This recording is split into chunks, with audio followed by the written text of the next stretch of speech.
Hi, everybody. Welcome to the School of Emotion. Thank you so much for joining me on these last 31 days of Feel to Heal.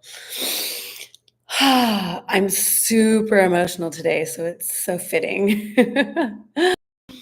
These practices that I've been sharing are to support you in creating a resilient, flexible, and well resourced nervous system so that you can be with more of life, so that you have a wider range of emotions. We're going to be talking about joy and happiness today. If you've been enjoying these, if you've learned something, if they've been supportive for you in some way, please make sure you like, subscribe, and share.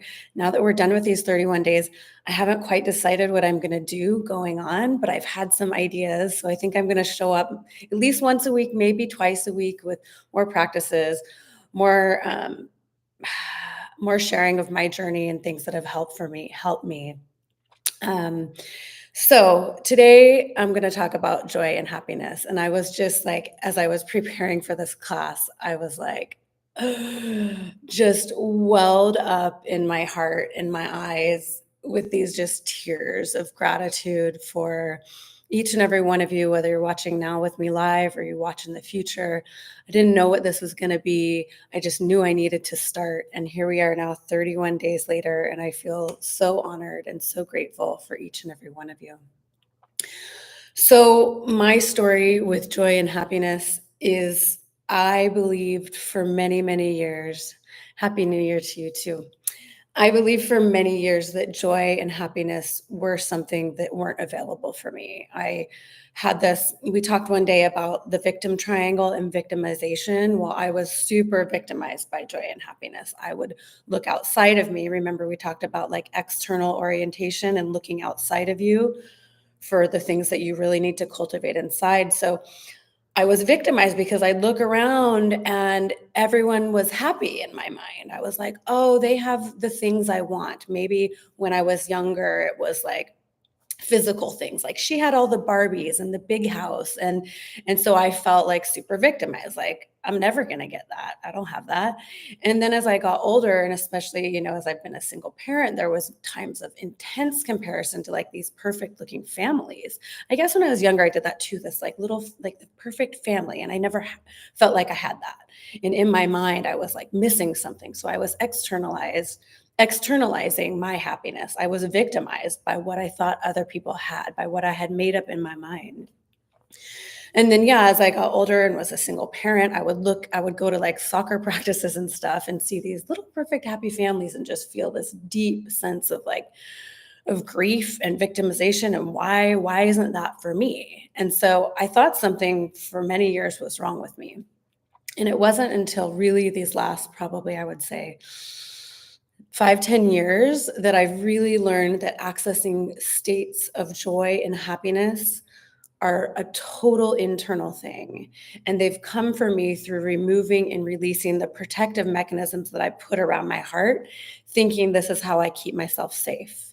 It's been repatterning and reparenting the parts of myself that didn't get what they needed as a child, that didn't get what they needed as an adult, and realizing that while it is beautiful to be in relationship, it is beautiful to have family, it is beautiful to have friends, that really my joy and happiness is no one else's responsibility, and that it is up to me to provide for myself the things that I want to receive externally, internally first.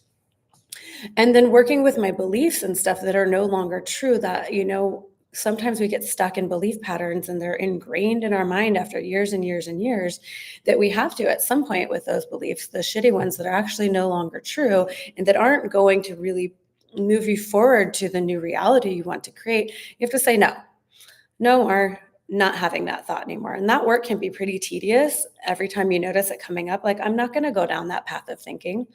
That is not true. That is no longer for me. And then the biggest, most transformational part for me has been learning how to regulate and resource my nervous system so that I could access new states of being and have a broader range of emotions. So the nervous system stuff that we've been doing here for these 31 days, it will help you. It will help you to transform. It will help you to touch more happiness, more joy. It will allow you to access a broad range of emotions, to actually feel your, let sadness, let tears emerge, and then to feel the joy and the beauty of life. I remember at one point, once I started the nervous system work, I remember looking outside and seeing colors again for the first time, like in a new way, like obviously not for the first time, but it was like life was more vivid. And it was like I could feel more, and I could feel more like of the sadness, but then I could feel more of the raw joy and beauty. Um, and so, what the nervous system practices help you to do is they help you to move out of like a stuck place of fight or flight. They help us to move through past traumas, which is the energy that's been stuck and stored in your body. They help you to release the emotions that have been stuck and stored in your body so that you can have more flexibility in your range, so that when stuff does happen in life, you don't stay there. And maybe it's instead of, you know, a day, maybe you're funky for a day instead of maybe before you, it would have been a month before you actually could have moved through it. So these practices help you to move quick. I don't want to say quickly because fast isn't the goal here, but they help you to move more fluidly as we experience life, and they help you to expand your capacity to be with life, and enjoy life truly. So for today, what we're going to be doing is an exercise that I really found when I was in that external place after brain surgery, where I wanted or needed or thought there was going to be some savior, something, whether it was a doctor or a partner or an amount of money that was going to really truly make me feel okay being alive, okay staying here. And I was really, because of what had happened to my nervous system, I mean, they took a hole out of my brain. My nervous system had been through a fuckload, and I needed to learn how to feel safe in my body again. I needed to learn how to resource and regulate my nervous system. And so this exercise, I didn't know, but I know it now, um, is finding your own heartbeat and connecting with yourself. That this is actually like a somatic practice that many people teach that helps you create more mindfulness, body awareness. You come more into the present moment.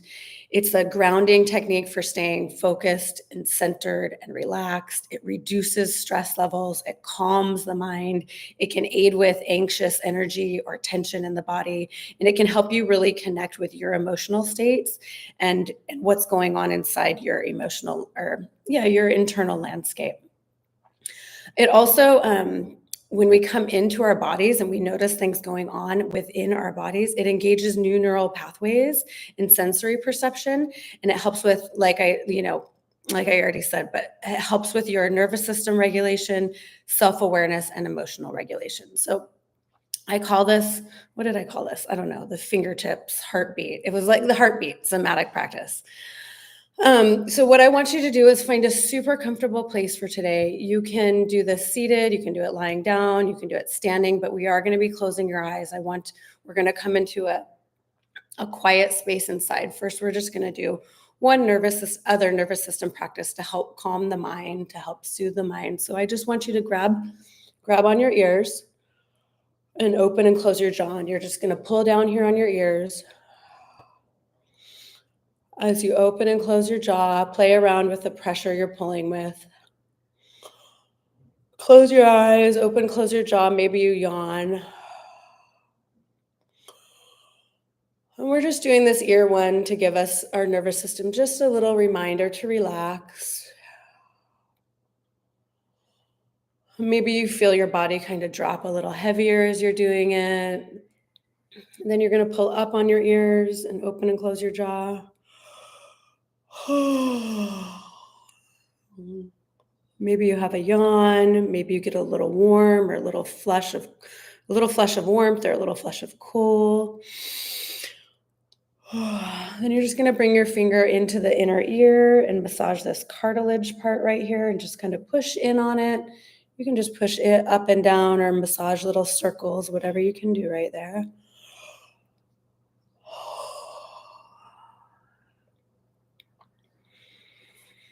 Okay, now I want you to just deep breath in through your nose and out through your mouth. And then you're going to bring I like the fingertips, but you could try with your hands. And if you don't access your heartbeat today and you actually don't feel it, don't worry, you haven't done anything wrong. This is like an exploration and a reconnection with yourself.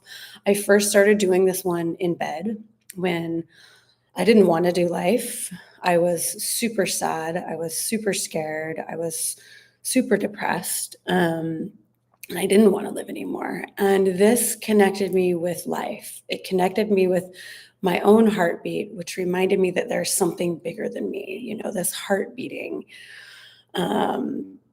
is just the most amazing reminder that you are alive, that you are here. Um, so just take your fingertips, close your eyes, and just explore, right in between your chest, right in the heart area, and just take a breath, like bring your fingertips. You might need to bring them a little lower. I have to go like down into my shirt. And just breathe. Maybe you feel your pulse in the fingertip. Maybe you actually can connect with the heartbeat underneath. And we're just going to be really quiet for a minute. I'm not going to talk. And just explore moving your fingers, your fingertips. You can move them down further, up a little bit. Just explore as we breathe in through the nose and out through the mouth.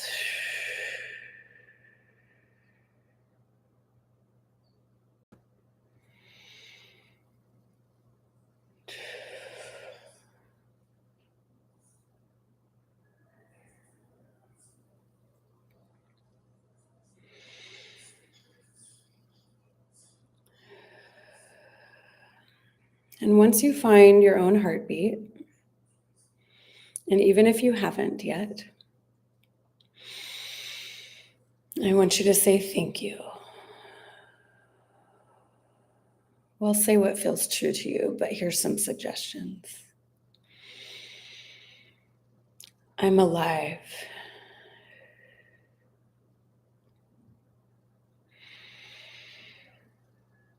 I'm here. And if emotions arrive, see if you can just let them wash over you. I am in awe of life,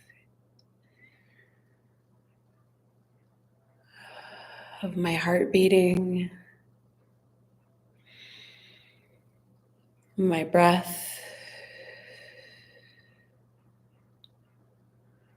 the wisdom of my body, and just feel the pulsing of your heart under your fingertips or your hand. And even if you don't feel the pulse, just notice as your chest rises and falls with each breath.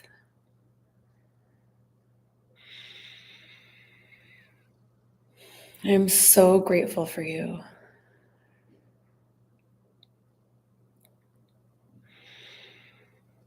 And even if in this moment you are not feeling joy, you are not feeling happiness, you are not feeling gratitude, it's okay.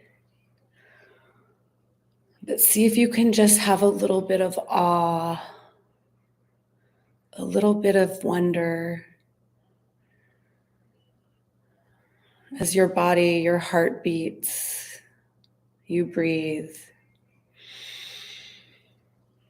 and you say thank you.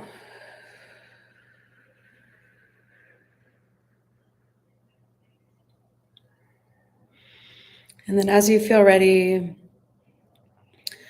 you could keep your hands there as long as you want, but we are going to bring this practice to a close. I just want to thank you so much again for being here with me, for being a part of these 31 days together of my exploration on YouTube. And I look forward to seeing you all in the future. And who knows what I'm going to create, but I can promise you there will be more. So stay tuned. Please make sure you like, subscribe, and share so you know what's next. And I just want to say how much I honor you, your healing path, your journey, whatever brought you here today to be with me. Thank you. And I look forward to seeing you again.